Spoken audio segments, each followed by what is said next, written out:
할렐루야. 우리 고난주간 가운데 맞이하여서 하나님의 말씀을 사모하여 이 자리에 나와오신 우리 성도님들을 너무나도 환영하고 축복합니다. 우리 성도님들 혹시 운동을 좋아하십니까? 저도 운동을 좀 꽤나 좋아합니다. 제가 좀 딱 보기에도 날렵하게 생겨서 좀 운동을 좀 잘할 것 같지 않습니까? 그래서들 많이 물어보십니다. 목사님 혹시 축구 좋아하십니까? 족구 잘하시나요? 많이들 물어봅니다. 그래서 저는 단번에 이야기합니다. 아니요, 똥발입니다. 네, 저는 정말 똥발입니다. 신기하게 앞으로 차면 뒤로 나가는 기적을 보입니다. 저는 운동을 좋아하지만 작은 공으로 하는 운동을 정말 못합니다. 특히 발로 하는 거는 더더욱 못합니다.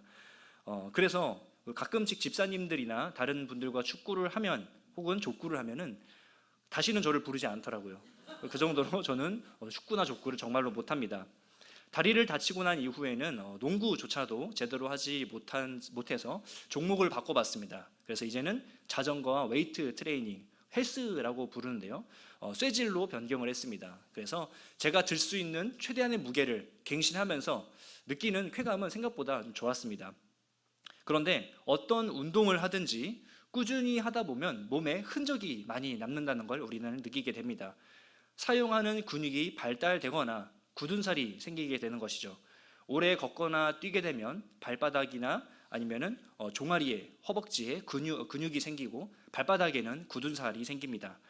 그리고 무거운 무게를 많이 드는 헬스를 하다 보면 온몸에 근육이 생기기도 하고요. 그리고 손에 굳은 살이 박히기도 합니다. 그래서 그런지 한때 운동선수들의 발이 유행했었던 적이 있었습니다. 축구선수 박지성 선수의 발, 김연아 선수의 발, 그리고 발레리나 김수진 씨의 발이 한때 인터넷에 많이 화제가 되었습니다. 그들이 수고하고 애썼던 그런 흔적이 발에 고스란히 남겨 있었기 때문이죠. 그들의 발은 발가락이 뒤틀리고 단단히 굳은 살이 박혀 있었고 심지어는 발톱이 빠져서 붕대나 밴드로 감겨 있는 모습을 보이기도 했습니다. 이처럼 어떻게 운동하든지 그에 따라서 굳은 살이 생깁니다. 그런데 운동을 잠시 멈추게 되면 금세 굳은 살이 벗겨지거나 혹은 굳은 살이 말랑말랑하게 변합니다.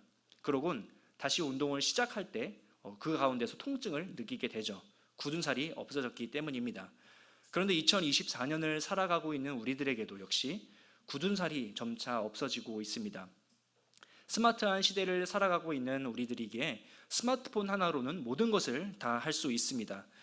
전화는 물론이고요. 문자, 서류 발급, 음식 주문도 할 수 있고 요즘 심지어는 집도 사고 차도 사고 핸드폰으로 못하는 게 없는 모든 것이 가능한 시대를 살고 있습니다.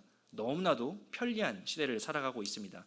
하지만 이것과는 대조적으로 우리의 신앙의 굳은 살은 점차 옅어지고 있습니다. 너무나도 편하게 신앙생활을 하고 싶어만 합니다. 과거에는 모이기에 힘쓰고 성도들 간의 교제가 많고 또한 모임 가운데 기도가 살아 있었습니다. 또한 배우는 일에 모든 성도가 앞장섰습니다. 아이들은 주일 학교에 목숨을 걸고 참여하였습니다. 심지어는 강단에 있는 물이 너무나도 신기하고 맛있어 보이고 강단에 올라가면 어떻게 혼날까까지 그런 궁금증을 가지는 그러한 시대였고 심지어는 주일에 TV나 컴퓨터를 켜기만 해도 메타작을 맞는 그러한 시대를 살았습니다. 전도하는 일에는 열심과 최선을 다해서 모든 성도가 참여하였습니다. 하지만 지금은 온 교회가 많은 교회들이 교제하는 일에 부담을 느끼고 배우는 일에 나서지 않습니다. 모이기를 꺼려하고요. 아이들에게는 신앙의 교육의 자리가 점차 비어져만 가고 있습니다. 요즘은 더욱더 길거리에서 전도하는 모습은 더욱더 사라지고 있습니다. 사람들이 쉬어라 한다는 이유로, 바쁘다는 이유로, 또 여러 가지 많은 이유로들로 다른 우선순위를 빼앗기고 있는 것입니다. 교회에서 이러한 일들이 시작되면 가장 먼저 우리들 마음 가운데 부담으로 찾아오게 됩니다. 교회 행사, 아니면 말씀 집회, 아니면 말씀 교육 이러한 것들 가운데 우리 가운데 점점 부담으로 다가오고 있습니다. 우리의 신앙의 굳은 살이 점차 사라지고 있는 것입니다.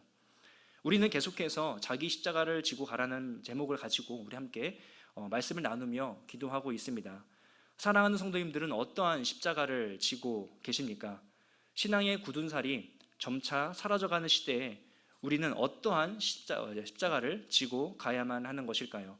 오늘 말씀을 함께 나누며 우리가 져야 할 십자가는 무엇인지 다시금 생각해보며 기도의 제목으로 삼길 원합니다. 그래서 오늘 말씀의 제목을 십자가 지는 삶이라는 제목으로 적어봤습니다. 오늘 말씀은 예수님께서 십자가 사건 이후에 부활하시고 제자들에게 몸을 나타내셨을 때의 상황을 배경으로 하고 있습니다.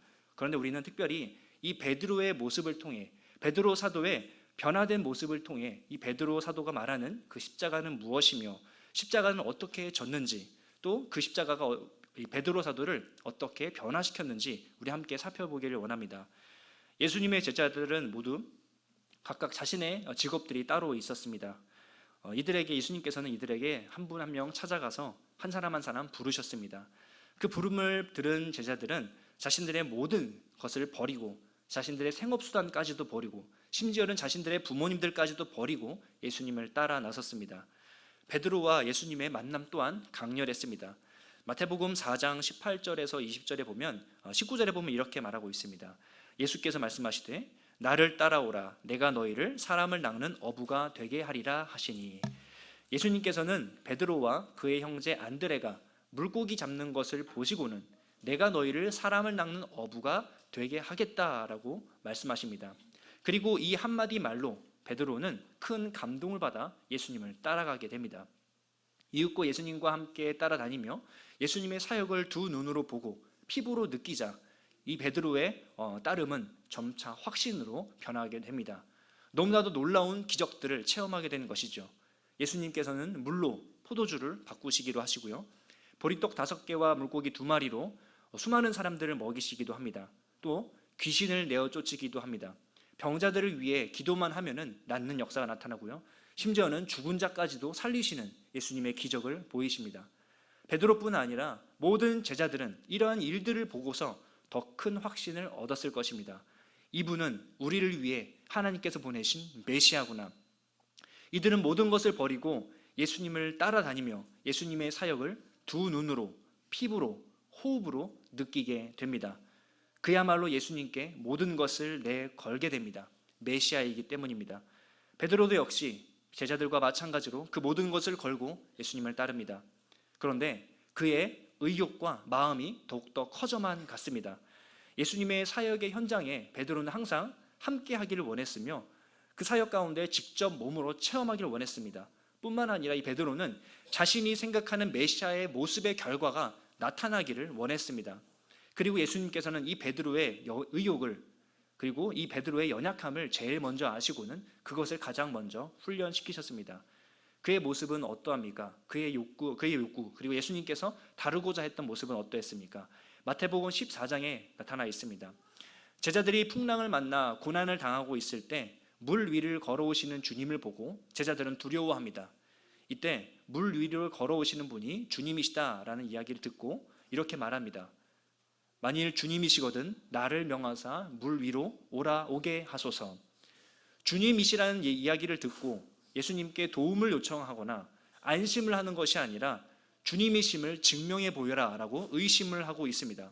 이처럼 베드로는 믿음보다 행동이 먼저 앞섰던 사람입니다. 무언가 증명을 받아야만 하고 하나님의 일하심에 자신이 생각하는 결과가 뒤따라와야 한다고 생각했던 사람입니다. 또한 예수님께서 제자들에게 고난을 당하고 죽임을 당할 것을 하지만 이러한 베드로의 모습 가운데 고난을 당하고 죽임을 당할 것을 이야기했을 때 예수님을 붙들고 항변했던 것도 역시 베드로였습니다. 우리 말씀을 잠깐 보도록 하겠습니다. 지금 말씀 잠깐 표시해 두시고요, 마태복음 16장 22절부터 24절까지 말씀을 함께 읽어보도록 하겠습니다. 마태복음 16장 22절부터 24절까지 말씀입니다.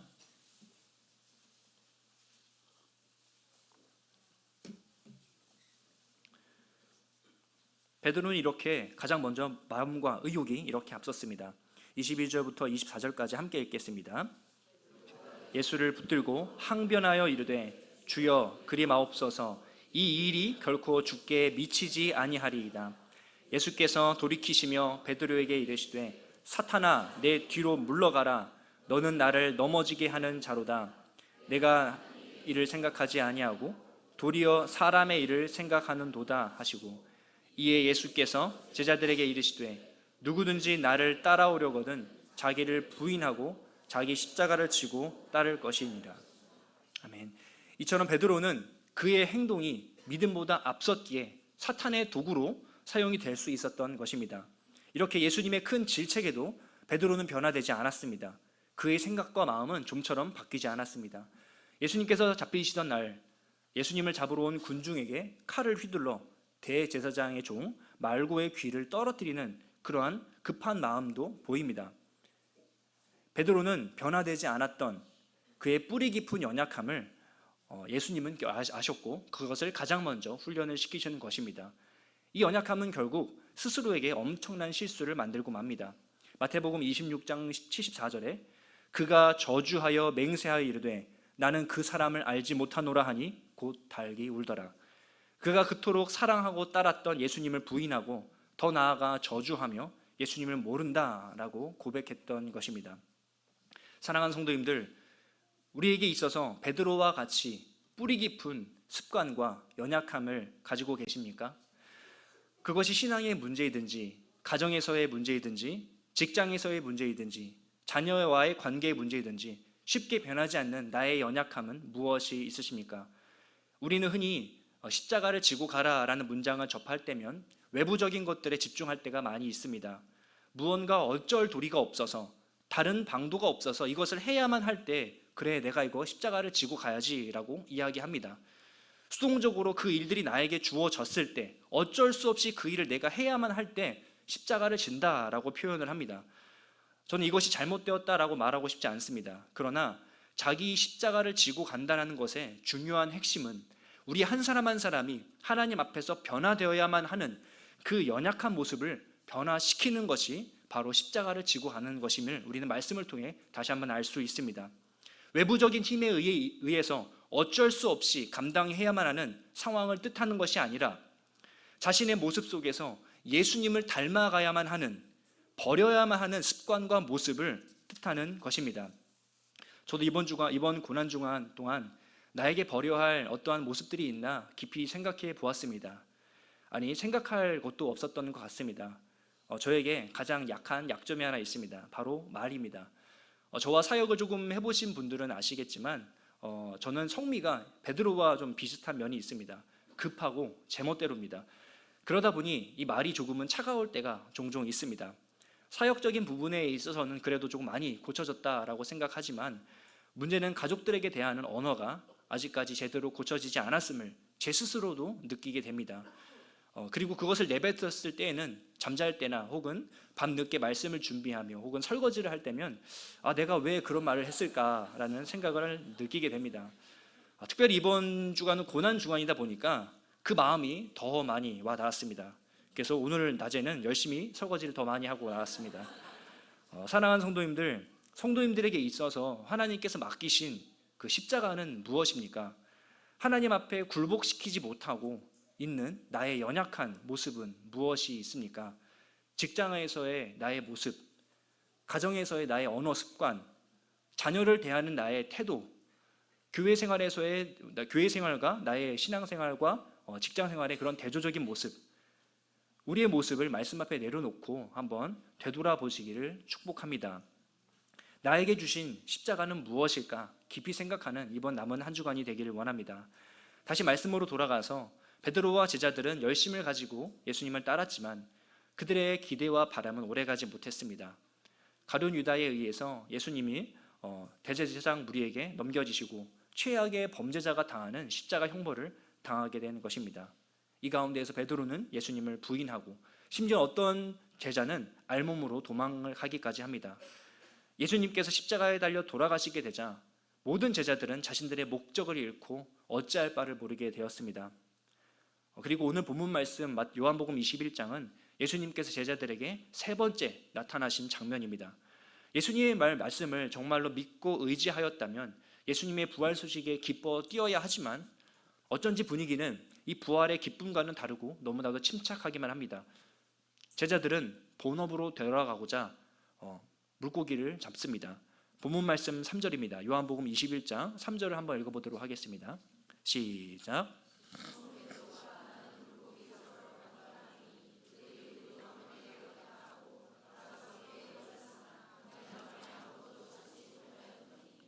예수님께 가장 열심이었던 베드로도 역시 물고기를 잡으러 가겠다라고 말합니다. 이들의 대화에는 어떠한 성령의 뜨거운 역사도 선교적 명령도 보이지 않습니다. 그저 무기력한 대화만 오갑니다. 나도 물고기를 잡으러 가겠다. 이들은 날이 새도록 그물을 던지지만 물고기를 잡지 못합니다. 이들은 슬픔이나 두려움, 이러한 후회적인 생각, 오만 가지 생각들로 가득 차 있었을 것입니다. 그런데 이때 누군가 제자들에게 소리칩니다. 얘들아, 너희에게 고기가 있느냐? 바로 예수님이십니다. 예수님께서 다시 한 번 더 제자들에게 나타나신 것입니다. 그러나 아무도 예수님을 알아보지 못합니다. 영적 침체와 회의주의적인 슬픔, 생각들 때문일 것입니다. 그런데 여기서 예수님께서 부르신 단어를 집중해 볼 필요가 있습니다. 여기서 얘들아 라는 단어는 헬라어로 파이디온이라는 단어입니다.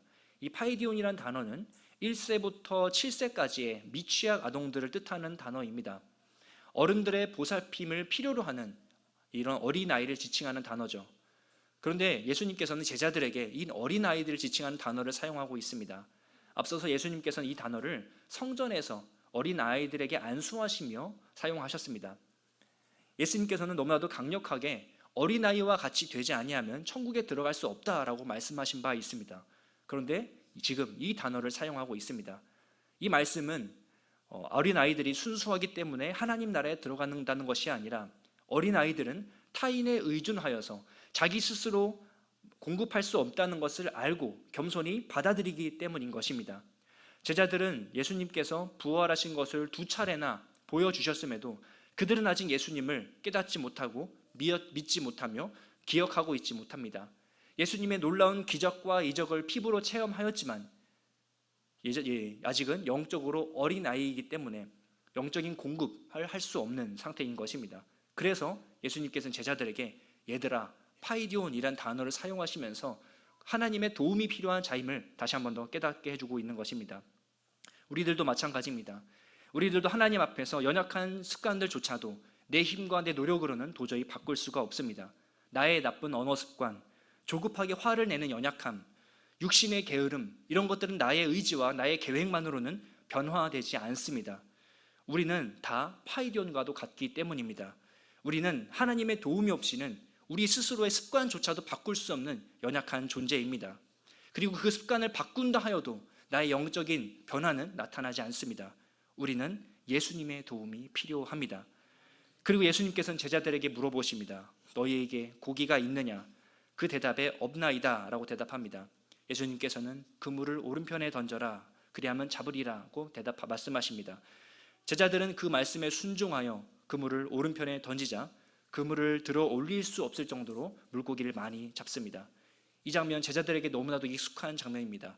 바로 예수님께서 제자들을 처음 만났던 장면입니다. 제자들은 곧바로 소리칩니다. 주님이시다. 그런데 베드로의 모습이 이전과는 많이 달라졌습니다. 과거에는 주님이심을 의심하고 어떠한 증거를 원하였습니다. 눈에 보이고 손에 잡히는 어떠한 결과들을 원하였습니다. 그러나 베드로의 모습이 지금 완전히 변화되었습니다. 우리 본문 말씀 7절을 함께 읽어보도록 하겠습니다. 시작. 예수께서 사랑하시는 그 제자가 베드로에게 이르되 주님이시라 하니 시몬 베드로가 벗고 있다가 주님이라 하는 말을 듣고 겉옷을 두른 후에 바다로 뛰어내리더라. 주님이시라는 소식에 베드로는 벗고 있었던 겉옷을 두르고 바다에 뛰어내립니다. 상식적으로 헤엄을 치려면 옷을 벗고 가는 것이 맞습니다. 베드로는 주님 앞에 오히려 나아갈 때 옷을 두르고 뛰어듭니다. 예전에 베드로는 주님을 의심하며 어떠한 기적을 요구하였지만 지금은 그것이 중요하지 않습니다. 자신에게 어떠한 결과가 나타나든지 그것이 중요치 않습니다. 수영할 때에는 옷을 벗어야 한다는 그 상식조차도 베드로에겐 중요하지 않습니다. 베드로는 겉옷을 두르고 예수님을 향해 바다로 뛰어내립니다. 여기서 우리가 기억해야 할 베드로의 변화된 모습을 볼 수 있습니다. 베드로는 결과가 아닌 예수님을 바라보며 뛰어내렸음을 기억하시길 바랍니다. 자기 십자가를 진다는 것은 이후에 어떤 결과가 뒤따르든지 계산하는 것이 아닙니다. 어떻게 변화될까? 어떤 이야기가 나올까? 어떠한 소문이 들릴까? 어떠한 일들이 벌어져서 곤란한 일들이 벌어질까? 너무나도 부끄러운데 어떻게 할까? 이런 수만 가지 생각이 들겠지만 그런 것들을 고려하지 않는 것이 바로 십자가를 지는 삶입니다. 베드로는 주님이시다라는 이 한마디에 즉시 옷을 두르고 뛰어내렸습니다. 자신을 배신하고 저주하였던 주님 앞에 섰을 때 어떠한 책망을 들을까? 주님 앞에 어떠한 이야기를 할까? 제자들은 무엇이라 이야기할까? 베드로는 고민하지 않았습니다. 결과를 따지고 생각하기보다 일하실 주님을 바라보며 과감하게 첫 발을 내디디며 뛰어내린 것입니다. 사랑하는 삼국제일교회 성도님들, 자신의 연약함을 되돌아보시며 그 십자가를 담대하게 지시기를 축복합니다. 과감하게 뛰어들었던 베드로와 같이 어떠한 결과를 계산하지 않고 하나님께서 원하시는 그 모습으로 담대하게 결단하시기를 축복합니다. 베드로가 제자들이 예수님을 보고 육지로 올라와 보니 예수님께서는 숯불을 피워놓고 계셨습니다. 이 숯불과 작은 모닥불은 보며 베드로는 어떠한 생각을 하였을까요? 베드로가 주님을 부인하며 저주하였을 때 그의 앞에는 작은 모닥불이 있었습니다. 그런데 지금 예수님께서 그 모닥불 앞에 서 계십니다. 모든 제자들은 아무도 말할 수 없었습니다. 예수님께서는 일부러 자신과 제자들이 함께했던 그 모든 상황들을 재현하시면서 자신이 살아 나타나셨음을, 또 제자들과 함께하였던 그 모든 사건들을 기억나게 하시며 예수님을 나타내셨습니다. 그런데 예수님께서 침묵을 깨고 말하십니다. 요한복음 21장 10절에 예수께서 이르시되 지금 잡은 생선을 좀 가져오라. 예수님께서는 잡은 생선을 달라고 말씀하십니다. 그런데 헬라어로 이 생선이라는 단어가 두 가지가 사용됩니다. 하나는 익투스와 하나는 옵사리온입니다. 익투스라는 것은 가게에서 파는, 상점에서 파는 큰 물고기, 상품 가치가 아주 좋은 물고기를 익투스라고 말합니다. 반면 옵사리온은 상품 가치가 없는 작은 송사리와 같은 물고기를 옵사리온이라고 합니다. 옵사리온은 그물을 털고 나면 바닥에 떨어지는 물고기들로 가난한 자들이 그것을 주워다가 소금에 절여서 먹는 가난한 자들의 식량이었습니다. 예수님께서 원하셨던 것, 지금 이 본문에 사용된 생선이라는 단어는 익투스가 아닌 옵사리온입니다.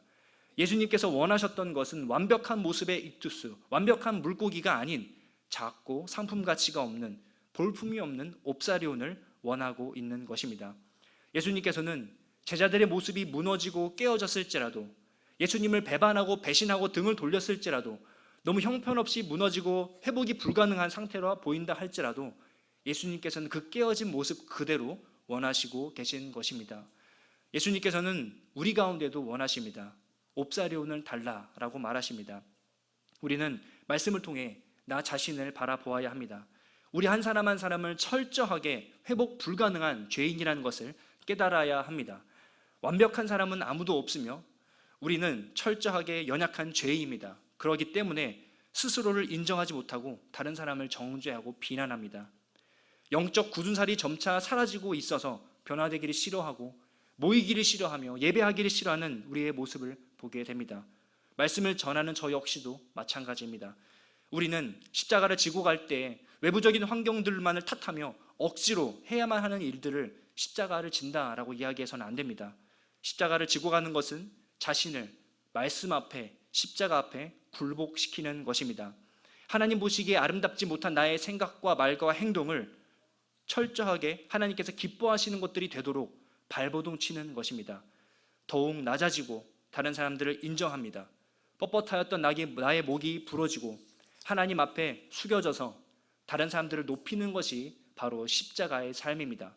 또한 그렇게 연약해지고 죄로 더러워져서 회복 불가능한 그 모습을 느낄 때 있는 모습 그대로를 주님 앞에 나아가야만 하는 것입니다.